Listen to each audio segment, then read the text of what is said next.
Greetings, mortals, and welcome to the Day End Recap. So today I'm going to talk a little bit about what happened today, what went well, what didn't go well, and all that jazz.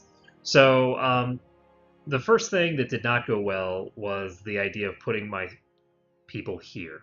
This drylands territory I wanted to take because it's very easy to develop. It would mean that I don't have to move my capital later, and that's a very, very good thing. And it would just be generally useful to do so. Unfortunately, it really just didn't work out for me. It Having to go in against Totonac specifically, I think, is a problem.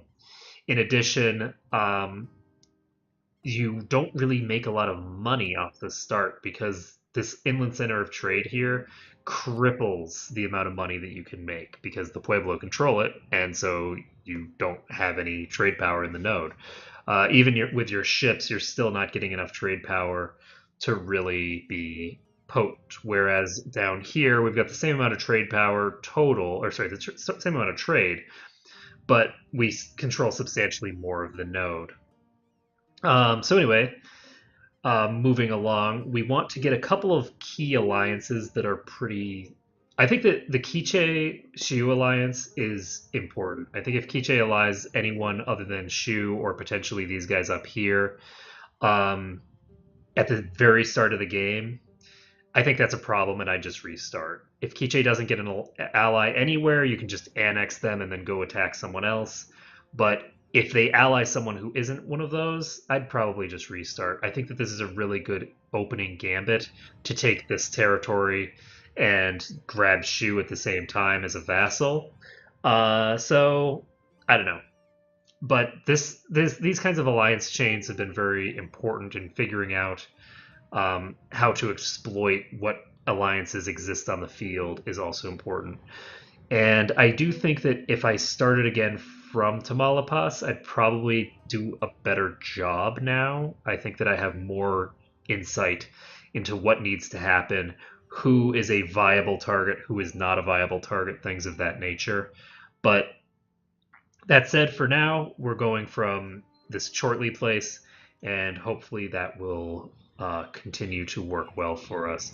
The problem that we're going to have is going to start when we need to move our capital over to ECAB or someplace like that so that we aren't facing off such a massive penalty to our development costs. 35% is just a hell of a lot. Okay, so anyway, aside from those key things, we also have basically you want to be really aggressive, and there's basically two levels of aggressive that you can be. You can be a mildly aggressive, and you can be all in. With mildly aggressive, you can take about half of Mexico in the very beginning and then consolidate your gains. If you do that, you'll probably be able to take the rest of Mexico eventually, but it might take a while because they're going to be creating vassal chains over here. They're going to be creating all sorts of unpleasant things that you don't want to have to deal with in the interim. So if you do that, you're going to be behind a bit. The alternative is you can go all in and basically annex all of Mexico. If you look right now, the way that these guys are set up, these guys are definitely going to attack me as a trio. These three right here are going to be attacking me. And I'm going to need to prevent that by probably attacking them first. And this is after I've already gotten Colima out of the coalition by annexing the Aztecs, and it prevented the Totonac from getting in there as well. So once you reach a certain point where they're starting to form coalitions, you just have to go all in and just declare war after war after war after war, because it's the only way that you're going to be able to take the territory and not have it just get all given back in some coalition war. So anyway, I think that's about it for what I have to talk about for today. I think it was a reasonably effective day. It took a few restarts before we really got a solid footing under us, but I kind of feel like we have a good idea of how to do things now. So thank you everyone for watching.